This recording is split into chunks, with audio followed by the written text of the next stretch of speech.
days where everything just seems to go wrong. Well, today was one of those days for me. It started off with a nightmare. I had this horrible nightmare that I woke up from that really freaked me out. I dreamt that one of my guys dropped a pole saw from a tree.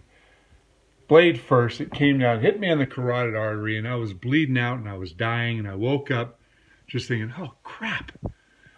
And that happened today. Fortunately, it was the butt end that came down, but it missed me by about 2 feet. And I was like, I can't believe it. It felt like, it was almost like a moment of clarity of, something's going to happen. Then the rest of the day, everything kept going wrong. Every little thing that should have been going right didn't.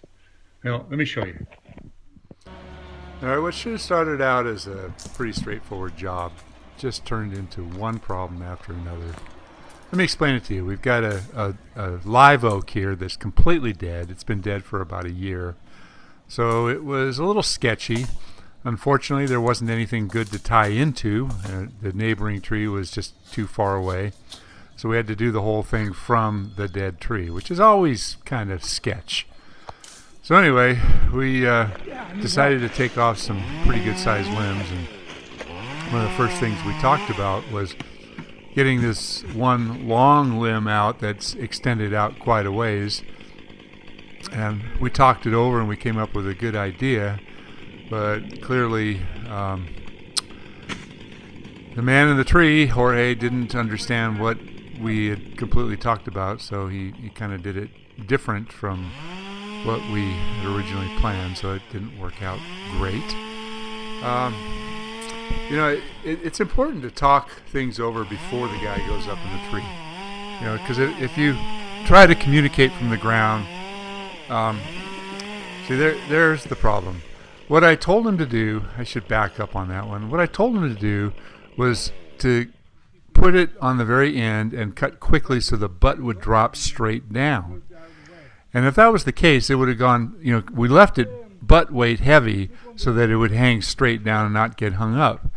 But he ended up cutting a wedge in it first, and then cutting it slow, and it bent over and flipped over instead of doing that quick sudden drop. So clearly he didn't understand what I meant.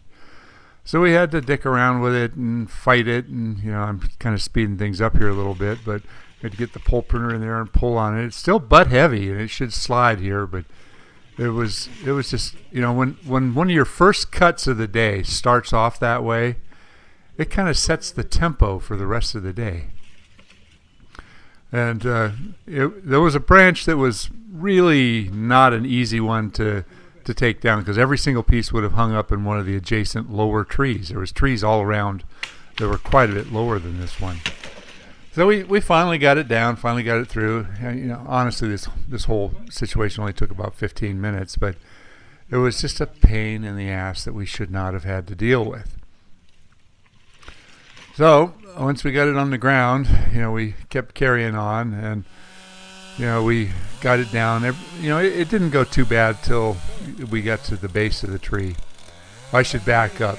Jorge did have a slip up. He was coming down the trunk, and one of his spurs, because it was so dead and hard, slipped out, and he slammed into the trunk, flipped upside down, caught hold of the rope, but that was just it was just another one of those what the hell is happening type of a moment here. So it's kind of hard to tell in this picture, but this is a hill that goes down quite a bit.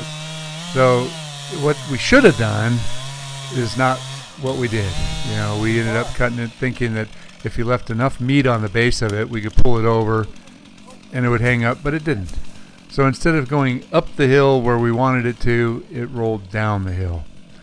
So it's probably 25, 30 feet away from the flat spot, and then from there on out it's still uphill all the way out. But what could have been a whole lot easier turned out to be really difficult. So we had to cut it up into lots and lots of little pieces. And this hillside, we couldn't use a wheelbarrow, we couldn't use the dolly, so we ended up having to hand truck out each individual piece of wood. And that's a heavy chunk of wood there. It was dead, but there's still a lot of water weight in it. So that was probably a 60, 70 pound piece of wood.